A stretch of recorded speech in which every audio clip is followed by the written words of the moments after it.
Boa noite, irmãos. A graça e a paz do Senhor Jesus Cristo a todos. Queria dizer da minha alegria de estar aqui com vocês na segunda semana teológica.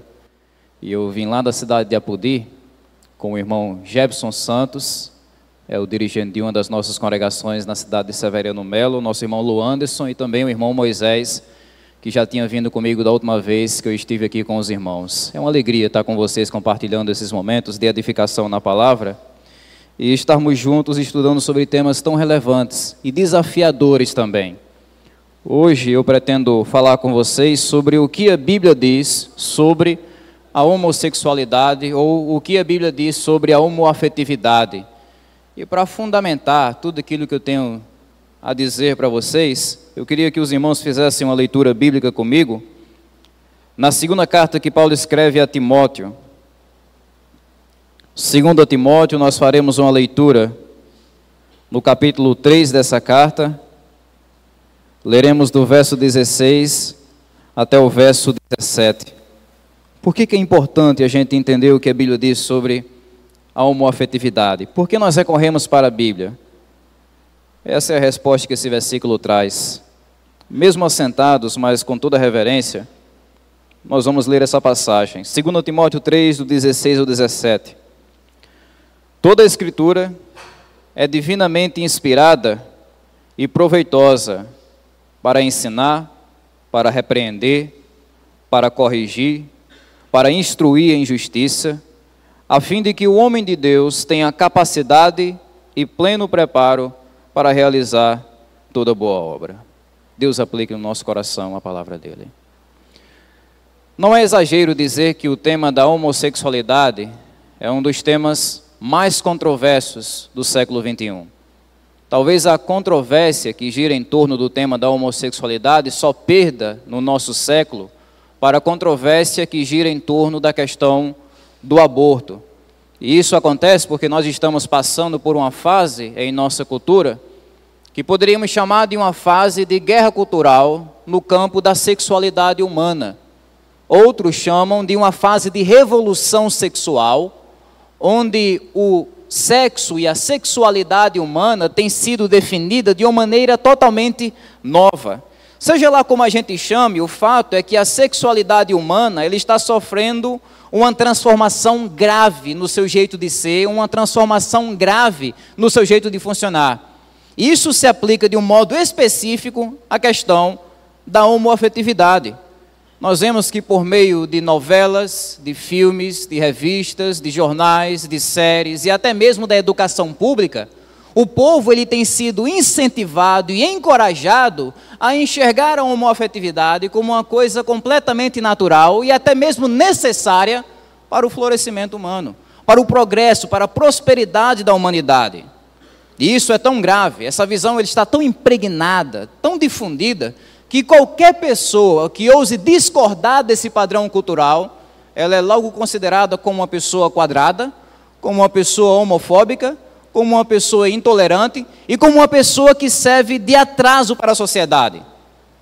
É por isso que, como igreja, nós devemos ter uma consciência bem clara sobre esses acontecimentos culturais e, acima de tudo, se apegar àquilo que a Bíblia diz sobre o assunto. Se apegar àquilo que a palavra de Deus define sobre a sexualidade humana. E esse é o meu alvo com vocês nessa noite, é apresentar para vocês uma visão bíblica, ainda que de forma panorâmica, é apresentar para vocês uma visão bíblica e panorâmica da homoafetividade. Mas antes da gente entrar na Bíblia e da gente começar a caminhar por alguns textos, eu queria pensar um pouco com vocês sobre o que a cultura diz sobre a prática homossexual. O que o mundão diz? O que esse sistema diz sobre a prática homossexual? Isso não é uma coisa difícil da gente descobrir, irmãos, porque todos nós sabemos que boa parte da cultura da nossa época está dizendo que a homossexualidade é uma coisa normal, ou seja, o mundo diz que é totalmente normal um homem se deitar com outro homem, uma mulher se deitar com outra mulher, dizem que é totalmente normal e que ninguém pode questionar esse tipo de padrão sexual. E cavando um pouco no campo das ideias, nós percebemos que essa postura que enxerga a homossexualidade como uma coisa normal, ela é fruto de um sistema de pensamentos que nós chamamos de relativismo. O que é o relativismo? Em termos simples e irônicos também. O relativismo é a verdade absoluta que ensina que não existem verdades absolutas. É por isso que eu disse que é irônico, porque é uma contradição. Isso é relativismo. É a verdade absoluta que ensina que não existem verdades absolutas. Ou seja, o relativismo ele ensina que cada um pode ter a sua própria verdade, cada um pode criar a sua própria verdade, cada um pode definir a sua própria realidade. O que é verdade para você pode não ser verdade para mim, o que é verdade para mim pode não ser verdade para você. É isso que o relativismo prega. É a ideia de cada ser humano construindo e definindo a sua própria maneira de viver e ninguém pode questionar nada disso. É a liberdade de você acreditar no que quiser, inclusive acreditar que a homossexualidade é uma coisa natural e necessária para o florescimento da raça humana. E é assim, irmãos, que o relativismo ele vai oferecer uma base para que as pessoas acreditem que a identidade sexual do indivíduo é definida por ele mesmo. O relativismo faz a pessoa se considerar dona da verdade e automaticamente a pessoa pensa assim, olha, já que eu posso construir minha própria verdade, então a verdade é essa. Eu sou, por exemplo, um homem no corpo de uma mulher ou uma mulher no corpo de um homem. Não é mais Deus que define a sexualidade daquela pessoa, é aquela pessoa que vai definir a sua sexualidade. Fruto, é claro, do relativismo moral que atinge a nossa época. E por que o relativismo ele tem sido tão apreciado em nossa época? Por que as pessoas compram e abraçam com tanta facilidade essa ideia? É porque se você parar para pensar, nós vivemos em uma cultura que coloca o prazer pessoal acima de todas as coisas. O mais importante para as pessoas da nossa época é a questão de ser feliz, e só. É o refrão, eu só quero ser feliz. Eu só quero alcançar a minha alegria, eu só quero ter um sorriso no rosto. É uma cultura que é influenciada pelo hedonismo. O hedonismo é a ideia que ensina que a coisa mais importante da vida não é a moral, é o prazer. Ou seja, não importa se aquilo que você está fazendo é certo ou errado, não importa. O importante é que traz felicidade para o seu coração.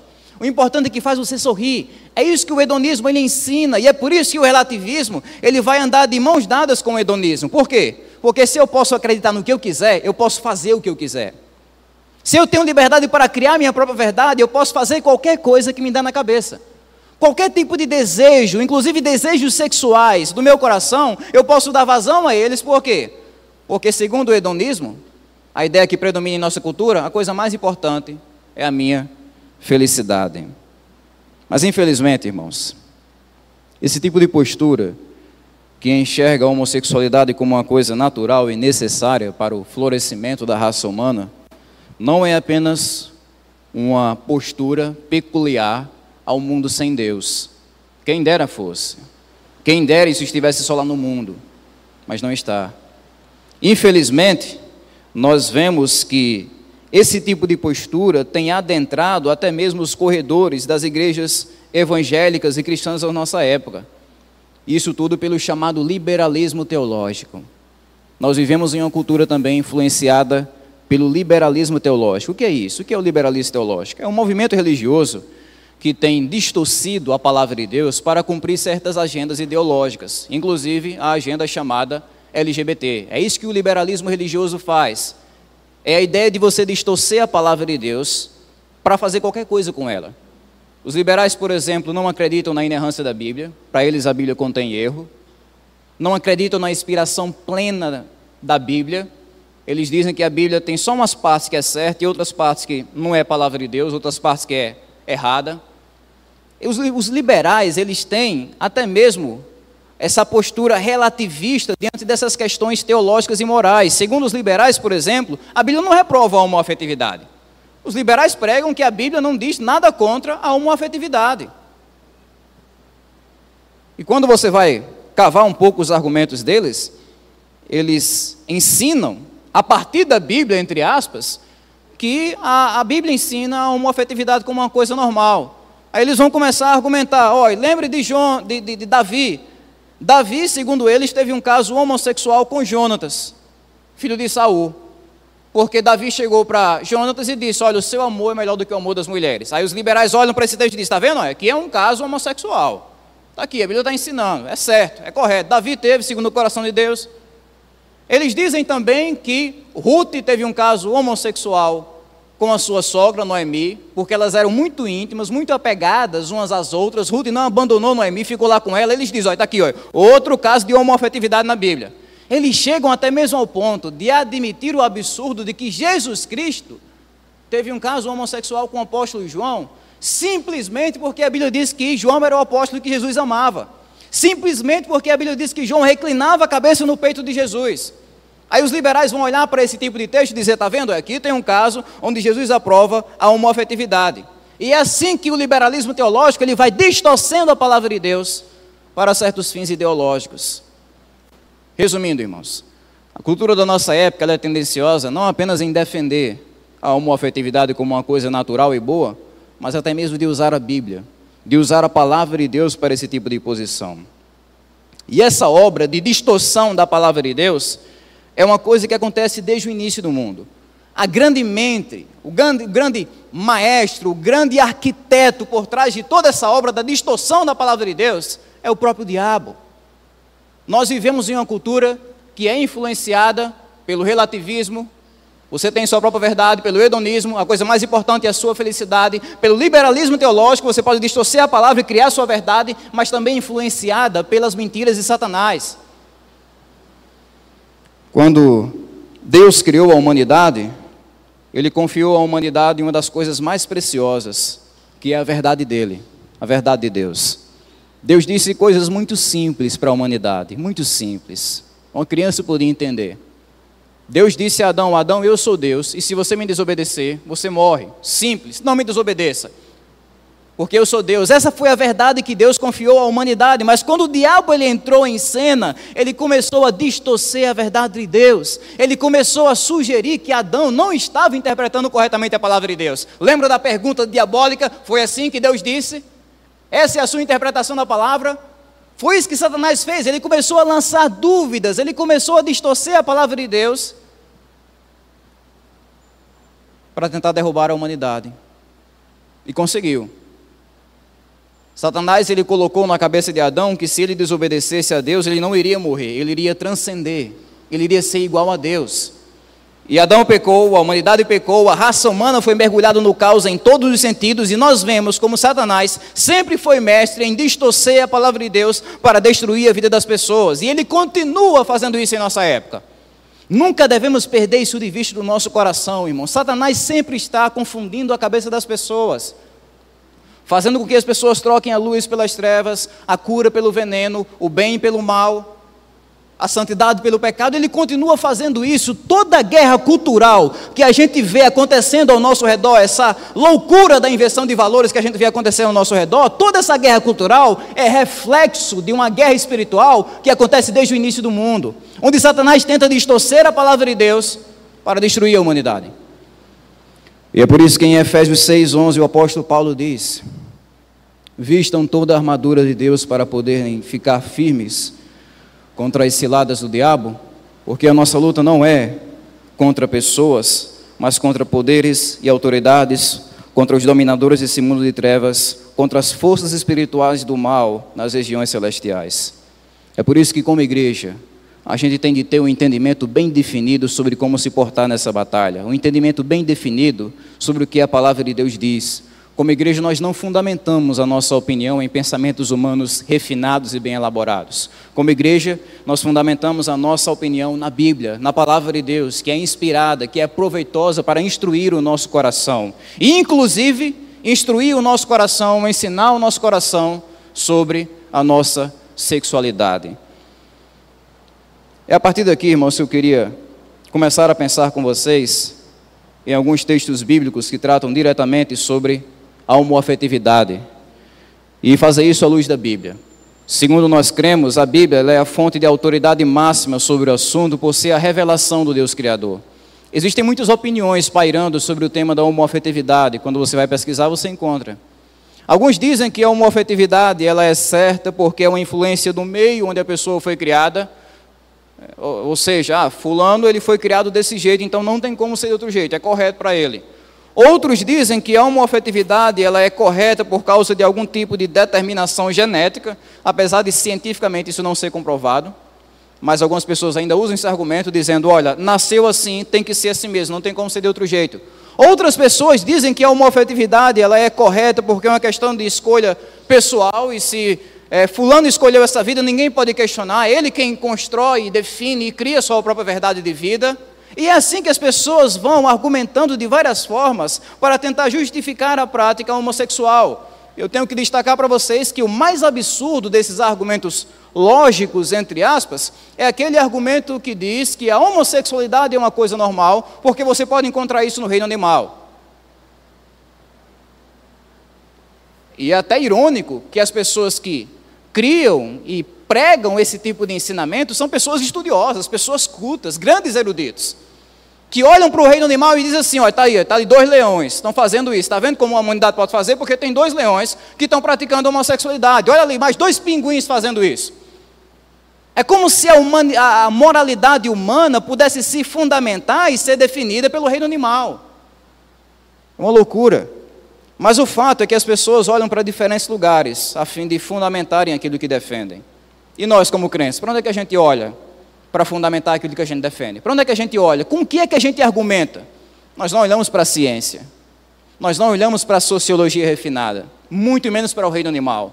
Para fundamentar aquilo que nós defendemos, nós olhamos primeiramente, ainda que não exclusivamente, mas primeiramente, fundamentalmente, para a Bíblia, para a palavra de Deus. É nela que nós fundamentamos aquilo que nós defendemos sobre cada aspecto da vida humana, inclusive a nossa sexualidade. Então, o que a Bíblia diz sobre a nossa sexualidade? Não é uma coisa difícil da gente descobrir. Já no início da Bíblia, abram comigo em Gênesis.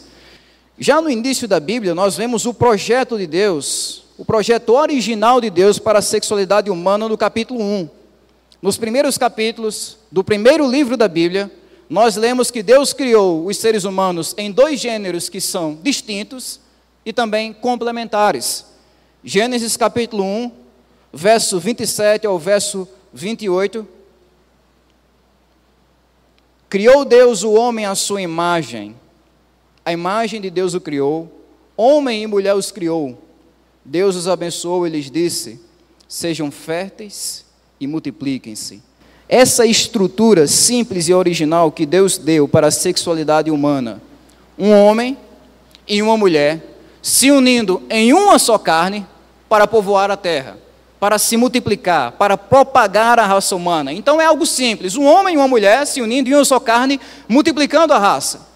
Então, à luz disso aqui, dessa simplicidade, por que a prática homossexual ela é errada? Porque só existem 2 gêneros no projeto do Criador. 2 gêneros, masculino e feminino. Isso é uma coisa dura para a nossa cultura relativista ouvir.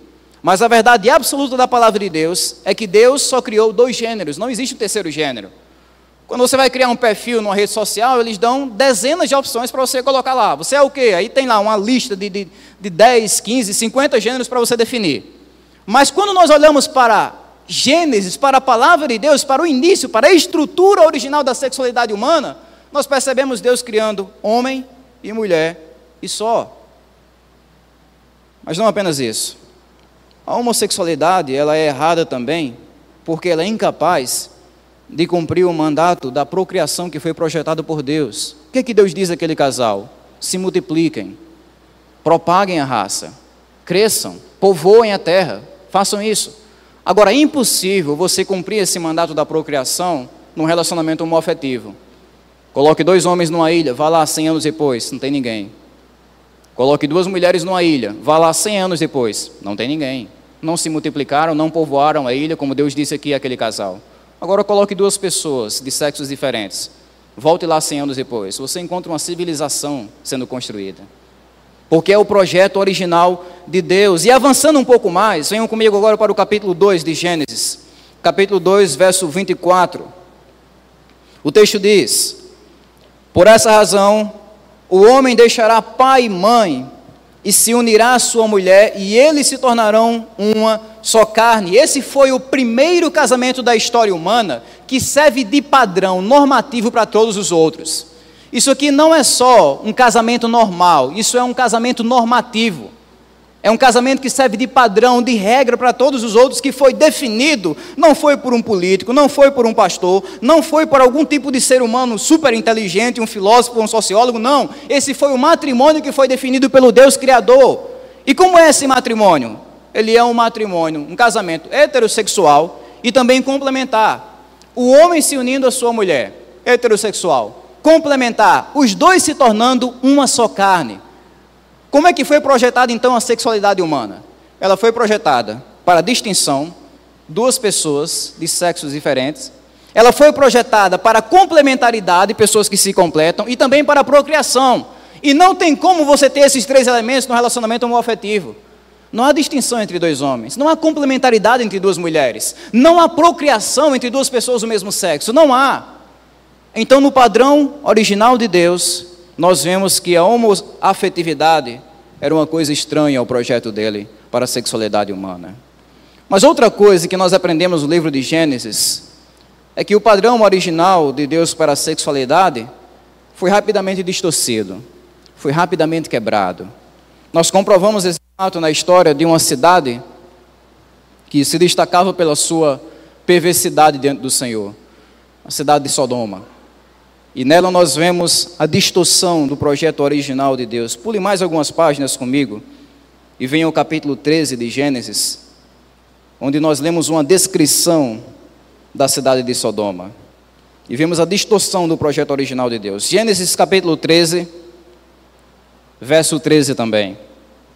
Lemos o seguinte: ora, os homens de Sodoma eram extremamente perversos e pecadores contra o Senhor.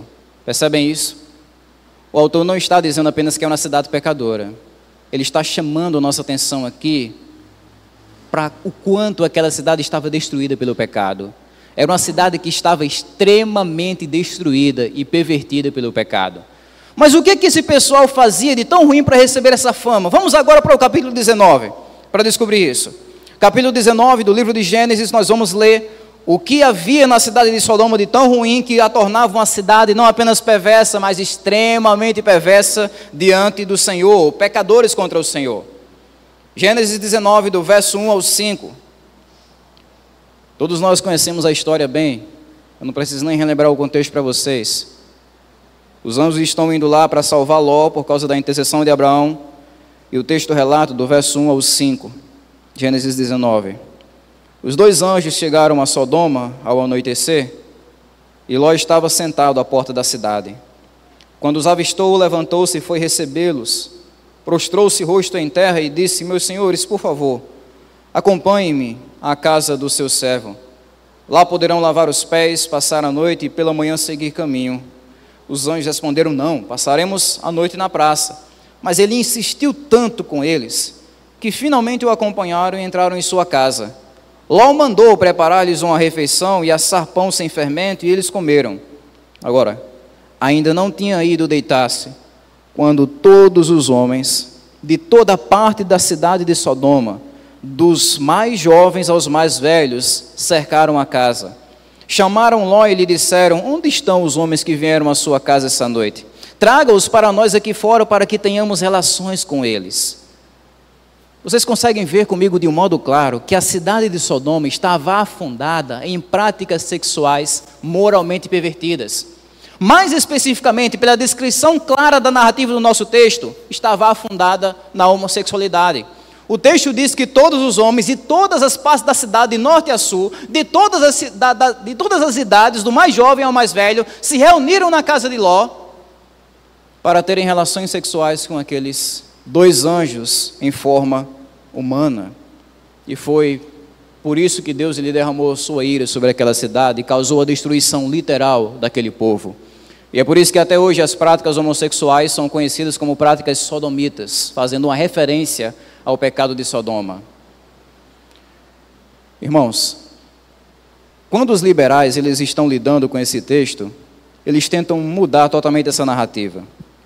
Existem muitos liberais, como eu citei para vocês no início, pessoas que relativizam a palavra de Deus, que olham para esse texto de Gênesis 19 e dizem que o real problema de Sodoma não foi a homossexualidade. Eles dizem que o real problema de Sodoma foi a falta de hospitalidade. Que o real pecado daquele povo era não saber hospedar direito aqueles dois anjos em forma humana. E eles dizem que por causa dessa falta de hospitalidade, Deus derramou a sua ira sobre aquele povo. Mas o que nós vemos aqui, de uma maneira clara na narrativa, até mesmo na palavra do hebraico original, quando os homens dizem queremos conhecer esses anjos, Quando nós vamos ao livro de Judas também, que faz referência a esse fato, nós vemos que o pecado que estava causando destruição daquela cidade, e que mais tarde causaria a destruição literal dessa cidade, não era simplesmente a falta de hospitalidade. O pessoal não sabe receber bem. Era a homossexualidade que estava difundida naquele lugar de uma maneira generalizada. E mais tarde na Bíblia, quando nós estamos vendo Deus estruturar a nação de Israel para que ela viva de uma maneira santa, Deus novamente mostra o seu desprazer pelo pecado da homossexualidade. Pulem agora alguns livros e venham comigo a Levítico, capítulo 18, e nós vemos esse desprazer de Deus, essa reprovação de Deus sobre a prática homoafetiva, quando Ele está estruturando a nação de Israel para que ela viva de uma forma santa. Levítico capítulo 18, verso de número 22, Deus diz: não se deite com um homem como quem se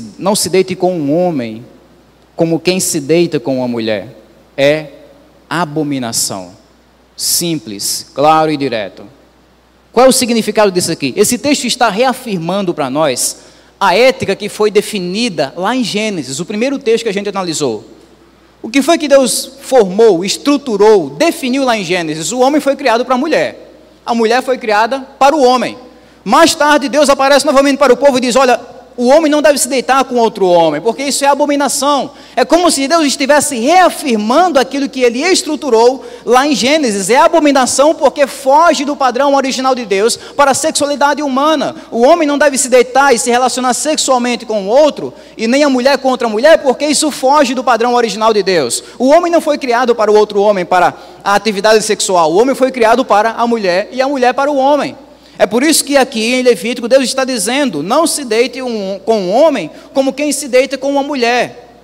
É apenas um eco daquilo que a gente já viu lá em Gênesis. Mas existe uma pergunta interessante que surge nesse ponto: será que isso aqui ainda é relevante para nós? Porque a maior parte dos liberais dizem que a gente não deve levar esse versículo de Levítico a sério, porque o livro de Levítico ele está repleto de ordens estranhas, repleto de ordens que não fazem mais sentido assim para nós. Eles dizem, argumentando sobre isso, que nós não podemos levar o livro de Levítico a sério, porque tem muitas leis lá que são ultrapassadas. O livro diz que a gente não deve cortar o cabelo de tal jeito, o livro diz que a gente não deve usar uma roupa com 2 tecidos, o livro de Levítico diz também que a gente não deve plantar 2 sementes no mesmo solo, o livro de Levítico diz que a gente não pode comer bacon, camarão. Então, por que a gente deve levar esse versículo aqui a sério, sendo que a gente não leva os outros a sério? É isso que os liberais tentam argumentar, dizendo que esse versículo aqui não é mais relevante para nós. Qual é a resposta para isso? A resposta para isso é que Levítico 18 e 22 não fala de leis sanatoriais, não fala de leis cerimoniais também. É verdade que a moda, o cardápio, a agricultura e até mesmo as cerimônias e os rituais do povo judeu não são mais observados na nova aliança. Isso é verdade. Mas a ética sexual do povo judeu, ela continua sendo sim observada na nova aliança. Inclusive a ética que nós encontramos aqui em Levítico. Por exemplo, está escrito em Levítico que um homem não pode fazer sexo com um animal. Está escrito em Levítico que um homem não pode fazer sexo com a mulher do seu próximo. Está escrito em Levítico que o homem não pode fazer sexo com a sua própria filha. Está escrito em Levítico que o homem não pode fazer sexo com outro homem. Aí a pergunta que surge é essa: é só para o povo judeu daquela época ou é para todo mundo? Essa ética sexual, é só para eles ou é para todo mundo? Para todo mundo.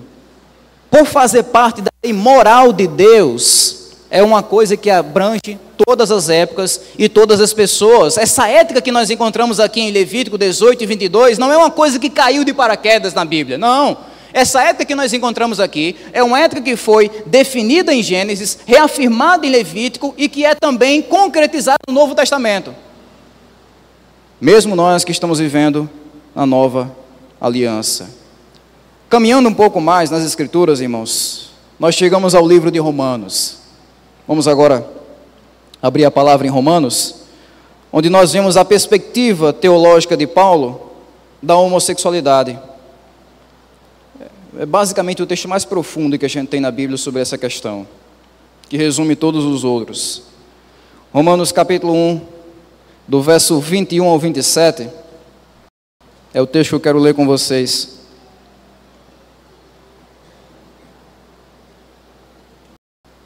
Romanos 1, do 21 ao 27, diz a palavra: porque tendo conhecido a Deus, não o glorificaram como Deus, nem lhe renderam graças, mas os seus pensamentos tornaram-se fúteis, e os seus corações insensatos se obscureceram.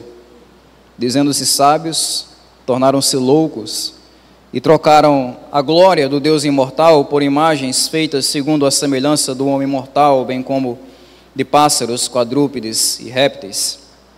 Por isso Deus os entregou à impureza sexual, segundo os desejos pecaminosos de seus corações, para a degradação dos seus corpos entre si.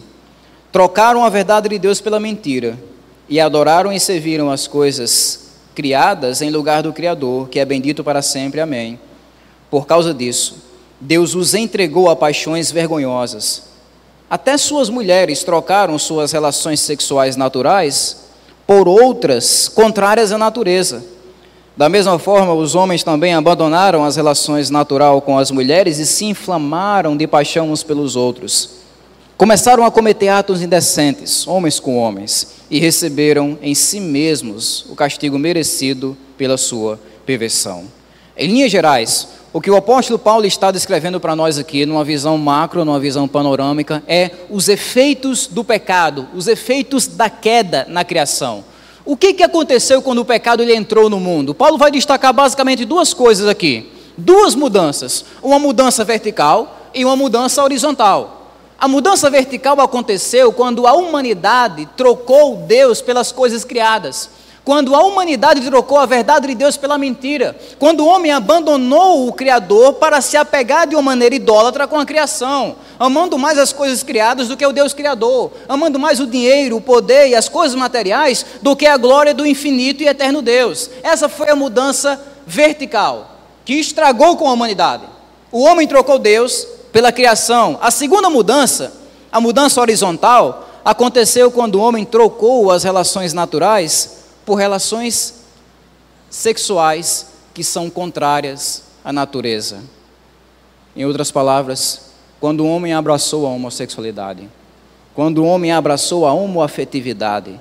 E Paulo descreve essas relações sexuais antinaturais de várias formas no texto, nenhuma delas positiva.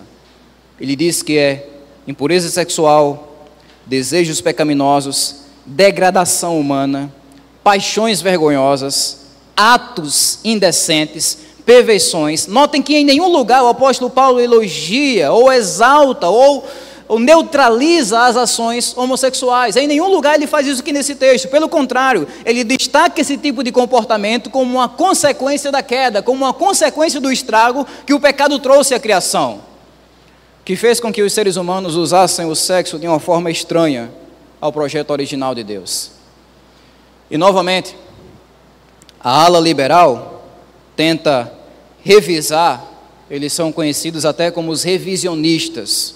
Tem os tradicionais, somos nós, e tem os revisionistas, que são justamente os liberais que tentam revisar a interpretação tradicional da igreja, tentando justificar a prática homossexual. E a ala liberal, ela tenta revisar esse texto de Paulo aqui e amenizar o sentido dessa passagem, dizendo que a homossexualidade que é mencionada por Paulo não é a que nós vemos nos dias de hoje. Eles dizem que não era uma homossexualidade comprometida, uma homossexualidade civilizada, uma homossexualidade organizada, por isso é que ele reprova. Eles dizem, irmãos, que Paulo ele não estava criticando aqui a homossexualidade, ele estava criticando o abuso, o exagero da homossexualidade. Ele diz que a homossexualidade que é criticada aqui é aquela que acontecia entre o patrão e o escravo, onde o patrão abusava sexualmente do escravo, ou então aquela homossexualidade que acontecia entre o homem e o menino, entre o homem e a criança. E os liberais tentam dizer que é só esse tipo de homossexualidade que Paulo está criticando. Aí eles dizem que se Paulo ele viesse, por exemplo, ao século 21 e conhecesse a homossexualidade nos termos organizados e civilizados que ela existe hoje, com certeza Paulo não iria criticar. É isso que eles argumentam. Mas nós sabemos, irmãos, de um modo claro, que a palavra de Deus, ela não critica só certos tipos de homossexualidade, Não é como se a Bíblia dissesse, olha, tem esse tipo de homossexualidade que é certa, mas tem esse aqui que é errado, não pode. Tem um tipo que é certo e tem outro que é errado. A palavra de Deus não faz isso. A palavra de Deus reprova todo tipo de homossexualidade, e ela faz isso porque a homossexualidade, um homem se relacionando com outro homem, uma mulher com outra mulher, pessoas do mesmo sexo se relacionando, a homossexualidade por si só é uma mudança radical nas estruturas criacionais que Deus definiu para o sexo. É por isso que ela não é aprovada em nenhuma circunstância.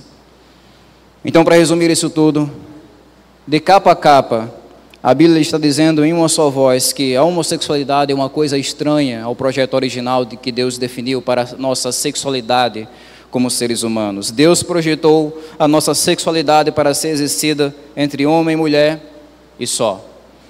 Mas existe outro ponto, irmãos, que eu desejo abordar com vocês nesse assunto, e isso num aspecto mais pastoral. Como igreja, nós temos um papel duplo nesse cenário de relativismo sexual. Um papel duplo. Primeiro, nós precisamos sim denunciar a prática homossexual como uma coisa contrária à vontade de Deus, porque a Bíblia diz isso de uma maneira clara. A gente já estudou bastante sobre isso. Mas em segundo lugar, nós temos que entender também que como igreja, nós devemos cuidar das pessoas que sofrem com dilemas homossexuais. Nós devemos amar essas pessoas, conduzir essas pessoas aos pés de Jesus Cristo. Por quê? Porque a Bíblia não fala apenas que a homossexualidade é um pecado. A Bíblia fala também que existe solução para a prática homossexual. Existe solução. Irmãos, não são poucas as pessoas que sofrem com esse tipo de crise de identidade sexual, que estão desorientadas, que estão confusas, sem saber para onde ir, sem saber o que fazer. Pessoas que muitas vezes estão em nossas igrejas e que não têm com quem conversar sobre esse assunto, apesar de estarem sofrendo por dentro. Porque, infelizmente, a igreja tem se mostrado muito despreparada sobre essa temática. Alguns vão abordar a homossexualidade achando que é demônio, no meio até de pombagira, dizendo que você deve encontrar um homossexual, colocar a mão na cabeça e expulsar, porque tudo ali é demônio. Outros, uma outra abordagem errada é aquele tipo de pessoa que acha que o pecado homossexual ele é incurável, é mais incurável do que todos os outros, como se não tivesse solução, como se não tivesse jeito. Outras pessoas acham que é uma atitude errada, que tem de ser resolvida com a violência física. São inúmeras as abordagens erradas que as pessoas têm para lidar com esse tema.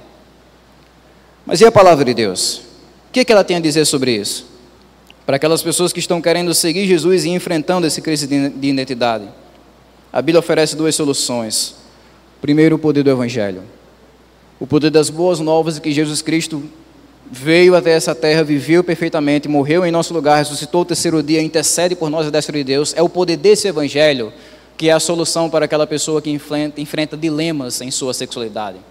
A Bíblia diz que o Evangelho é o poder de Deus para a salvação de todo aquele que crê, inclusive daquelas pessoas que enfrentam dilemas na sua sexualidade. O heterossexual precisa do Evangelho, o homossexual precisa mais do Evangelho? Precisa do mesmo jeito. Aquela pessoa que sofre com dilemas homossexuais, ela não precisa de um Evangelho mais forte, de um Evangelho mais poderoso, ela precisa do mesmo Evangelho, o Evangelho que é o poder de Deus para a salvação de todo aquele que crê. E isso é uma verdade tão antiga, que já na igreja primitiva nós encontramos relatos de pessoas que sofriam com dilema na sua sexualidade e que foram transformadas pelo Evangelho. Na igreja primitiva, pessoas que tiveram no passado uma vida homossexualmente ativa, mas que foram transformadas pelo Evangelho de Jesus.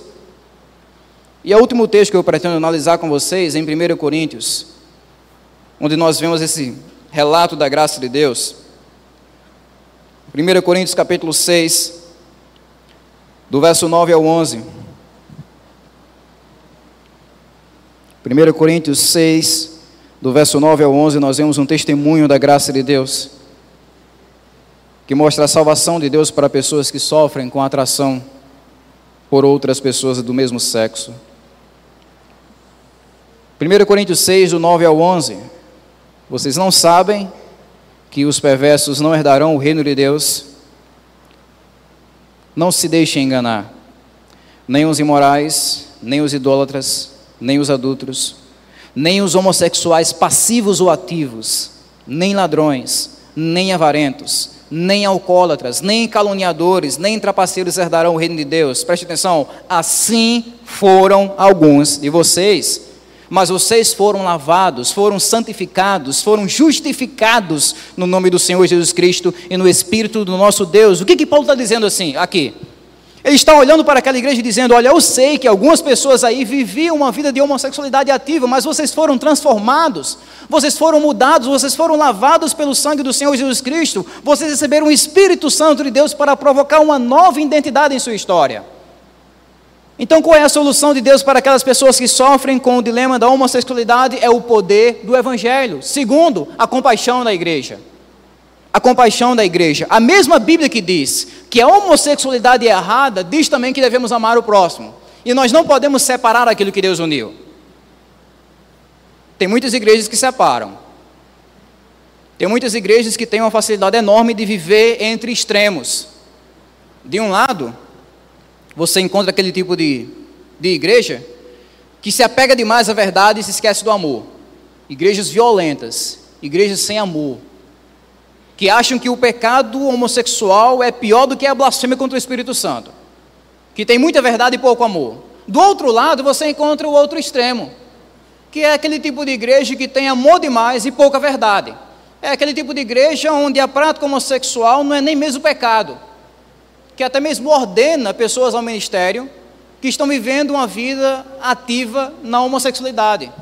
Então você encontra esses dois extremos. De um lado, aquela igreja que tem a verdade, mas não tem amor. Do outro lado, aquela igreja que tem amor demais, mas não se importa com a verdade de Deus. Qual é o nosso desafio? É ter equilíbrio. É ter equilíbrio. É viver no meio desses dois extremos e entender que nós precisamos da verdade, mas precisamos também do amor. Nós precisamos sim reprovar a homoafetividade, mas nós precisamos também cuidar daquelas pessoas que sofrem com esse tipo de dilema. Por quê? Porque todos nós somos pecadores. Todos nós. Todos nós temos uma sexualidade quebrada. Todos nós temos pecados sexuais. Eu sou heterossexual. Eu tenho pecados sexuais na minha conta, que Cristo quitou, graças a Deus. Assim como o homossexual, ele tem pecados sexuais na conta dele. Todos nós somos quebrados em nossa sexualidade e todos nós precisamos desesperadamente do poder do Evangelho. Todos nós temos esses desejos no nosso coração que nós precisamos reprimir para não entrarmos na contramão da vontade de Deus. Então nós não olhamos os homossexuais de cima para baixo como se fossem subcriaturas, nós não fazemos isso. Nós amamos, porque a mesma Bíblia que diz que a homossexualidade é pecado, diz também, ame o próximo, e faça isso da mesma maneira que você ama a si mesmo. Então, assim como os pecadores heterossexuais, os pecadores homossexuais precisam de graça, de atenção, de pastoreio, para que encontrem Jesus e tenham suas vidas transformadas pelo poder do Evangelho. E que Deus nos ajude nessa obra, irmãos. Eu termino dizendo que esse é o completo conselho de Deus sobre a homoafetividade. Ela é errada, é sim. É uma fuga do projeto original de Deus para a nossa sexualidade. Mas a Bíblia diz também que as pessoas que praticam ela precisam do poder do Evangelho e da compaixão da igreja, para que elas sejam encaminhadas aos pés do Senhor Jesus Cristo e tenham uma nova identidade através do Evangelho. Amém, queridos? Que Deus possa nos abençoar em nome de Jesus.